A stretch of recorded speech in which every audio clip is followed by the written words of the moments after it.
नमस्कार, आप देख रहे हैं सच नवासी न्यूज। डालते हैं एक नजर ताजा खबरों पर। आज तारीख 20 सितंबर 2024 दिन शुक्रवार, तिथि आश्विन कृष्ण पक्ष तृतीया। 20 सितंबर को मनाया जाने वाला प्रमुख दिवस international day of university sport है। अंतर्राष्ट्रीय विश्वविद्यालय खेल दिवस यूनेस्को द्वारा मनाया जाने वाला दिन है। नई दिल्ली। मोदी सरकार ने बीते दिन बुधवार को वन नेशन वन इलेक्शन प्रस्ताव को मंजूरी दे दी है। अगर यह बिल उच्च और निम्न दोनों सदन से पास हो जाता है तो देश में सभी लोकसभा सीट और सभी राज्यों की विधानसभा सीटों पर एक साथ चुनाव होने लग जाएंगे। पूर्व राष्ट्रपति रामनाथ कोविंद की अध्यक्षता में 2 सितंबर 2023 को एक साथ चुनाव पर उच्च स्तरीय समिति गठित की गई थी। कमेटी ने इसी साल की शुरुआत में 18,626 पन्नों वाली अपनी रिपोर्ट राष्ट्रपति द्रौपदी मुर्मू को सौंपी। रिपोर्ट में बताया गया है कि 1951 से 1967 के बीच एक साथ चुनाव हुए हैं। दिल्ली की नई सीएम के पद के लिए 21 सितंबर को आतिशी शपथ लेंगी। आतिशी के साथ साथ अन्य मंत्री भी शपथ लेंगे। इससे पहले दिल्ली के उपराज्यपाल वीके सक्सेना ने राष्ट्रपति द्रौपदी मुर्मू को पत्र भेजे थे, जिसमें मुख्यमंत्री आतिशी की शपथ ग्रहण करने के लिए 21 सितंबर की तारीख प्रस्ताव में रखी थी। सूत्रों के मुताबिक पूर्व सीएम अरविंद केजरीवाल का इस्तीफा भेज दिया गया है। उज्जैन। भारतीय राष्ट्रपति द्रौपदी मुर्मू 2 दिवसीय मध्य प्रदेश के दौरे पर है। अपने 2 दिवसीय दौरे के दूसरे दिन राष्ट्रपति द्रौपदी मुर्मू इंदौर में आयोजित कई कार्यक्रमों में शामिल होगी। साथ ही उज्जैन स्थित श्री महाकालेश्वर मंदिर में दर्शन भी करेंगी। राष्ट्रपति मुर्मू के सभी कार्यक्रमों के दौरान मुख्यमंत्री डॉ मोहन यादव उनके साथ मौजूद रहेंगे। आधिकारिक जानकारी के मुताबिक राष्ट्रपति मुर्मू सुबह इंदौर से उज्जैन जाएंगी। उज्जैन के गांव ढेंडिया स्थित होटल रुद्राक्ष परिसर में राष्ट्रपति मुर्मू देश की स्वच्छता में योगदान देने वाले कर्मठ सफाई मित्रों से सफाई मित्र सम्मेलन को संबोधित करेंगी एवं स्वच्छता पखवाड़े संबंधित प्रदर्शनी का अवलोकन करेंगी। जोधपुर की एसीएम रह चुकी प्रियंका विश्नोई 33 का 13 दिन चले इलाज के बाद बुधवार देर रात अहमदाबाद के हॉस्पिटल में निधन हो गया। 5 सितंबर को जोधपुर के वसुंधरा हॉस्पिटल में बच्चेदानी का ऑपरेशन किया गया था। इसके बाद उनकी हालत बिगड़ गई थी। परिवार वाले उन्हें सिम्स, अहमदाबाद ले गए थे। परिवार वालों ने वसुंधरा हॉस्पिटल के डॉक्टरों पर इलाज में लापरवाही बरतने का आरोप लगाया था। 2016 बैच की आरएएस अफसर थी। गुरुवार सुबह करीब 11 बजे से विश्नोई समाज के लोग एम्स के पोस्टमार्टम हाउस के बाहर धरने पर बैठे हैं। आरोपी डॉक्टर हॉस्पिटल के खिलाफ एफआईआर दर्ज करने की मांग कर रहे हैं। प्रियंका 2016 बैच की आरएएस राजस्थान एडमिनिस्ट्रेटिव सर्विस अफसर थी। उनका ट्रांसफर नगर निगम उपायुक्त पद पर हुआ था। प्रियंका का अंतिम संस्कार फलोदी के सुरपुरा ससुराल में होगा। प्रयागराज से भिवानी की ओर जा रही कालिंदी एक्सप्रेस कानपुर के शिवराजपुर के पास पटरी पर रखे एक सिलेंडर से टकराई। सिलेंडर पटरियों से उछलकर झाड़ियों में जा गिरा। मामले की जानकारी मिलते ही एक forensic team railway protection force के साथ जांच के लिए पहुंची। हादसा कानपुर कासगंज रेलवे ट्रैक पर हुआ था। अब एनआईए भी जांच कर रही है। किसी ट्रेन को टारगेट करने की ये पहली कोशिश नहीं थी। होम मिनिस्ट्री ने माना है कि 55 दिन में 18 बार ट्रेनों को डिरेल करने की कोशिश हुई। इसके पीछे बड़ी साजिश है।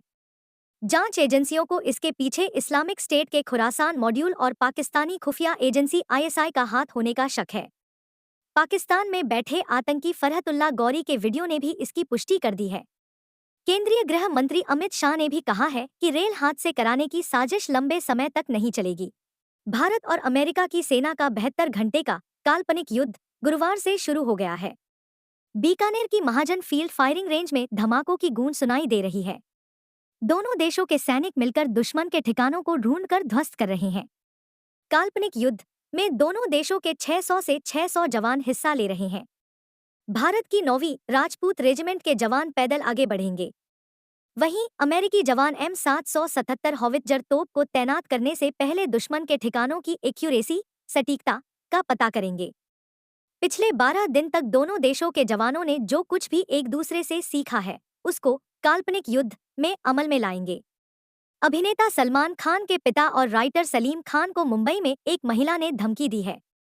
घटना 18 सितंबर की है। सलीम खान मॉर्निंग वॉक के बाद बेंच पर बैठे हुए थे। उसी समय बांद्रा बैंडस्टैंड की तरफ से स्कूटी पर एक शख्स जा रहा था और उसके पीछे एक बुर्का पहने महिला बैठी थी। उसने यू टर्न लिया और सलीम खान के पास आकर कहा, सही से रहो वरना लॉरेंस को बता दूं क्या। स्कूटी का नंबर 7444 था। बांद्रा पुलिस ने केस दर्ज कर स्कूटी वाले शख्स और महिला को गिरफ्तार किया। सलमान के घर पर 14 अप्रैल को 5 राउंड फायरिंग हुई थी। सलमान के मुंबई स्थित घर गैलेक्सी अपार्टमेंट में 14 अप्रैल की सुबह फायरिंग हुई थी। फायरिंग करने वाले बाइक से आए थे। उन्होंने सलमान के घर के बाहर 5 राउंड फायरिंग की और भाग गए। 2 दिन बाद मुंबई पुलिस ने आरोपियों को गुजरात से अरेस्ट किया था। चित्तौड़गढ़ में जनसभा का संबोधित करत सीएम भजनलाल शर्मा। सीएम भजनलाल शर्मा ने गुरुवार को कांग्रेस सरकार में हुई बाड़ेबंदी पर तंज कसा। उन्होंने कहा, कुछ नेता हैं जिनको समय मिला तब तो वे होटलों में बंद रहे, अब वे हमसे कह रहे हैं कि मुख्यमंत्री जी और मंत्री जी भ्रमण कर रहे हैं।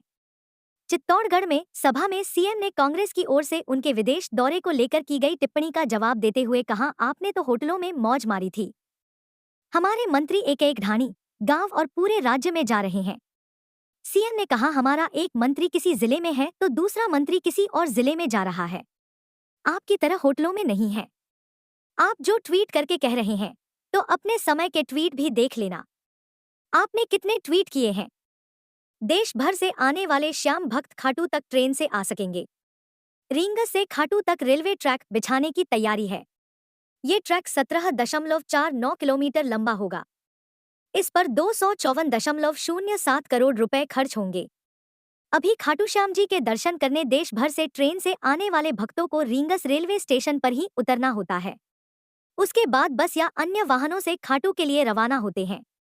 भक्तों की असुविधा को देखते हुए खाटू में रेलवे ट्रैक और स्टेशन बनाने का फैसला किया गया है। रेलवे स्टेशन बाबा के मंदिर की थीम पर बनाया जाएगा। अब समाचार। सरकारी नौकरी के कर्मचारी चयन आयोग एसएससी ने एसएससी एमटीएस एडमिट कार्ड 2024 जारी कर दिए हैं। जिन उम्मीदवारों ने मल्टीटास्किंग स्टाफ और हवलदार परीक्षा 2024 के लिए आवेदन किया था, वे एसएससी की ऑफिशियल वेबसाइट ssc.nic.in से अपने एडमिट कार्ड डाउनलोड कर सकते हैं। मल्टीटास्किंग स्टाफ और हवलदार परीक्षा 30 सितंबर से 14 नवंबर तक आयोजित की जाएगी। इस भर्ती के जरिए 9,583 वैकेंसी भरी जाएगी। मल्टीटास्किंग स्टाफ के 6,144 पदों और हवलदार के लिए 3,439 पदों पर भर्ती होगी। राजस्थान लोक सेवा आयोग आरपीएससी की ओर से निकाली गई राजस्थान राज्य और अधीनस्थ सेवाएं आरएएस संयुक्त प्रतियोगी परीक्षा 2024 के आवेदन गुरुवार से शुरू हो गए हैं। कुल 733 पद, जिसमें राज्य सेवा के 346 और अधीनस्थ सेवा के 387 पद हैं। आवेदन की लास्ट डेट 18 अक्टूबर है। आयु सीमा 1 जनवरी 2025 को न्यूनतम 21 वर्ष और अधिकतम 40 वर्ष होनी चाहिए। सिलेबस वेबसाइट पर उपलब्ध है और प्री एग्जाम 2 फरवरी 2025 को प्रस्तावित है। हालांकि आरएएस एग्जाम 2023 की भर्ती प्रक्रिया फिलहाल जारी है, जो 972 पदों के लिए है। बांग्लादेश के खिलाफ चेन्नई टेस्ट के पहले दिन भारत मजबूत स्थिति में पहुंच गया है। टीम ने 6 विकेट खोकर 339 रन बना लिए। रविचंद्रन अश्विन 102 और रवींद्र जडेजा 86 रन बनाकर नॉट आउट रहे। बांग्लादेश से हसन महमूद ने 4 विकेट लिए। पहले दिन अश्विन और जडेजा को 195 रन की पार्टनरशिप के बाद स्टैंडिंग ओवेशन मिला। लिट्टन दास और ऋषभ पंत में बहस देखने को मिली। वहीं रवींद्र जडेजा ने 50 पूरी करने के बाद अपने बैट को तलवार की तरह हवा में लहराकर सोर सेलिब्रेशन किया।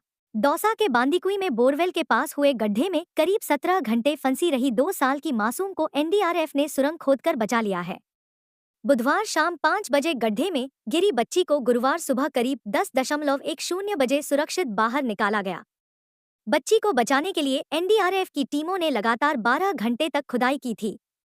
इसके बाद आज सुबह एक पाइप के जरिए एनडीआरएफ की टीम बच्ची तक पहुंची थी। नीरू गुर्जर 2 को जैसे ही बाहर निकाला, पूरा एरिया वंदे मातरम के नारों से गूंज उठा। मासूम को बांदीकुई हॉस्पिटल में भर्ती कराया गया है। उसकी हालत फिलहाल ठीक बताई जा रही है। हादसा बुधवार शाम करीब 5 बजे जोधपुरिया गांव में हुआ था। यहां खेत में खेलते हुए नीरू करीब 35 फीट गहरे गड्ढे में गिर गई थी। इसके ठीक बगल में 600 फीट गहरा बोरवेल भी था। चूरू के सरदार शहर थाने में हरियाणा से आए युवकों को टोल विवाद में छोड़ने की एवज में डीएसपी के 6 लाख रुपए वसूली करने का मामला तूल पकड़ रहा है। पीड़ितों ने सबूत दिखाए हैं कि किस तरह सरदार शहर डीएसपी ने 6 लाख रुपए मांगे। फिर बीजेपी पार्षद के जरिए ऑनलाइन लेन देन किया गया। मामले की जांच कर रहे राजगढ़ डीएसपी प्रशांत किरण ने भी डीएसपी अनिल की भूमिका को संदिग्ध माना है। जांच रिपोर्ट में बताया है कि पीड़ितों से वसूली की गई है। रिपोर्ट के आधार पर डीजीपी ने आरोपी डीएसपी अनिल माहेश्वरी को एपीओ कर दिया है। पड़ताल में सामने आया कि लेनदेन का यह पूरा खेल रात 11 से 12 बजे पीड़ितों के अलग अलग खातों से हुआ। भाजपा अध्यक्ष जेपी नड्डा ने गुरुवार को हरियाणा चुनाव के लिए पार्टी का संकल्प पत्र जारी किया। संकल्प पत्र में अग्निवीर को सरकारी नौकरी की गारंटी दी गई है। महिलाओं को हर महीने 2100 रुपए देने का वादा किया है। यह राशि कांग्रेस के कल जारी घोषणा पत्र से 100 रुपए ज्यादा है। इसमें 500 रुपए में गैस सिलेंडर देने जैसी 20 बातें हैं। रोहतक में संकल्प पत्र जारी करते हुए नड्डा ने कहा कि अस्पतालों में डायलिसिस फ्री होगा और चिरायु आयुष्मान योजना में 10 लाख तक इलाज मुफ्त हो सकेगा। नड्डा ने कहा कि बीजेपी ने 20 संकल्प रखे हैं। हरियाणा के विकास को नॉन स्टॉप रखने के लिए सिग्नल आपको डाउन करना है। वह किसका करना है, ये आपको तय करना है। इस प्रोग्राम में केंद्रीय मंत्री मनोहर लाल खट्टर, प्रदेश प्रभारी सतीश पूनिया, हरियाणा चुनाव प्रभारी धर्मेंद्र प्रधान के अलावा बड़े नेता मौजूद थे। दोस्तों, आप ये वीडियो कहां से देख रहे कमेंट बॉक्स में जरूर बताएं। आज के लिए इतना ही। देखते रहिए सच नवासी न्यूज। अगर आप हमारे चैनल पर नए हैं तो आज ही सब्सक्राइब